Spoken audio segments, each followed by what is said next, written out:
All right, let's jump right in, because what we're talking about today is pretty wild. I mean, it sounds like something straight out of science fiction, right? We're on the very edge of creating artificial skin that can actually feel. And I'm not just talking about sensing pressure. I mean, the whole shebang: heat, texture, even something that mimics pain. So how are we making this happen? Let's get into the science. But first, just take a second and think about this. What if a prosthetic hand could feel the warmth of a coffee mug in the morning? Or a robotic arm could tell the difference between a gentle handshake and, a really firm grip? This isn't just some cool tech experiment to make robots more like us. No, this is all about solving a really, really human problem. You see, in the US alone, we're talking about more than 2 million people living with limb loss. And for so many of them, even the most high-tech, cutting-edge prosthetics can feel, well, just like foreign objects attached to their body. Think about it. Without that sense of touch, a prosthetic just doesn't feel like a part of you. It's like you constantly have to think about every little movement, which makes everyday tasks so much harder. It's missing that crucial feedback loop, that fundamental way we all interact with the world around us. So what's the deal? Why has it been so incredibly hard to create a real, true artificial sense of touch? Well, let's break down the hurdles that scientists have been trying to clear for years. And the roadblocks were huge. I mean, for a long time, the sensors we had were just not great. They'd only work in these super narrow temperature ranges. The response was literally thousands of times weaker than our own skin. And get this,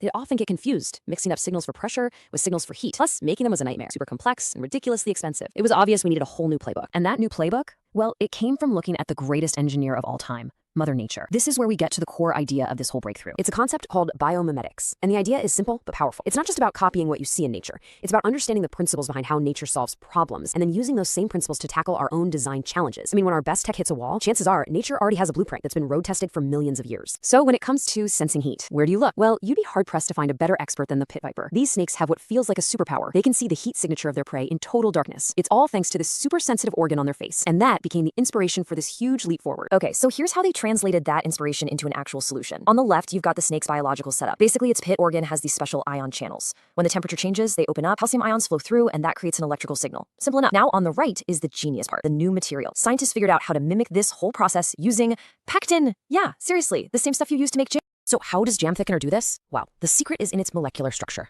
When you mix pectin with calcium, it creates this formation that scientists call an egg box structure. It literally traps the calcium ions inside. But as things heat up, that egg box starts to loosen its grip and lets the calcium ions go. That flow of ions creates a really powerful and precise electrical signal that perfectly matches the change in temperature. It's just an incredibly clever and simple way to copy what the snake is doing. And listen, the results they got from this weren't just a small step forward. We're talking about a genuine game-changing breakthrough, one that opened the door to sensing way more than just a little warmth. Just look at this graph. The difference is absolutely staggering. Those red dots show the response from the new pectin film, and those little symbols way down at the bottom, that's the best of the old tech. The signal from the pectin film is about 2 orders of magnitude stronger. That's a fancy way of saying it's 100 times better. It's not even a fair comparison. They're playing a completely different sport. So, how sensitive are we talking? This stuff can detect temperature changes of just 10 millikelvin. Now, to put that in perspective, our own skin is sensitive to about 20 millikelvin. So yeah, you heard that right. This artificial skin, inspired by a snake and made with stuff from plants, is actually more sensitive to heat than you are. That's just incredible. And this whole learning from nature approach isn't just for temperature. Other scientists took this same idea and applied it to another critical feeling: pain. You know how when you touch a hot stove, your hand jerks back before your brain even goes, ouch, that's a reflex. Well, this new e-skin does the exact same thing. If the pressure or heat hits a certain pain level, the signal completely bypasses the robot's main computer and sends a message straight to the motors to pull away instantly. There's this great quote from one of the lead researchers that really nails why this is so important. He said, "It means our artificial skin knows the difference between gently touching a pin with your finger or accidentally stabbing yourself with it, a critical distinction that has never been achieved before electronically." See,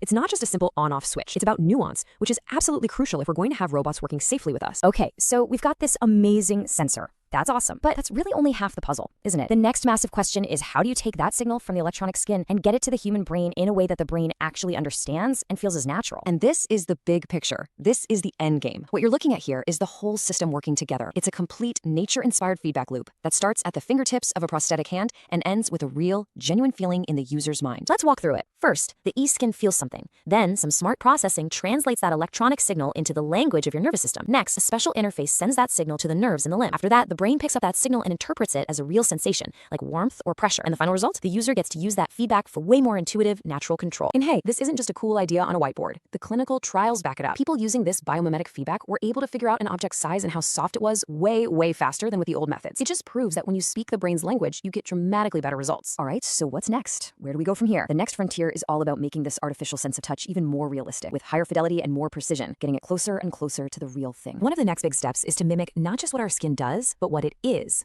On the left, you see the complex layers of human skin. And on the right, that's something called 3D skin, which is designed to copy that physical 3D structure. Why? Because that structure is what allows it to tell the difference between different kinds of forces and to sense texture with an incredible human-like precision. And the connection to the brain? That's getting a major upgrade too. We're moving beyond just stimulating a whole nerve and getting down to this single neuron level. These tiny little carbon fiber electrodes are so fine, they can interact with individual brain cells. Just imagine what that means. One day, we might be able to trigger the exact sensation of feeling silk or the roughness of sandpaper directly in the brain. You know, this whole journey started with a very human goal: restoring a lost sense. But where the technology is heading, it's pointing towards a future where machines themselves can feel the world. And that leaves us with a really big question, one that we'll all have to think about. As our machines start to feel, how is our relationship with them going to change? What will it even mean to be a machine?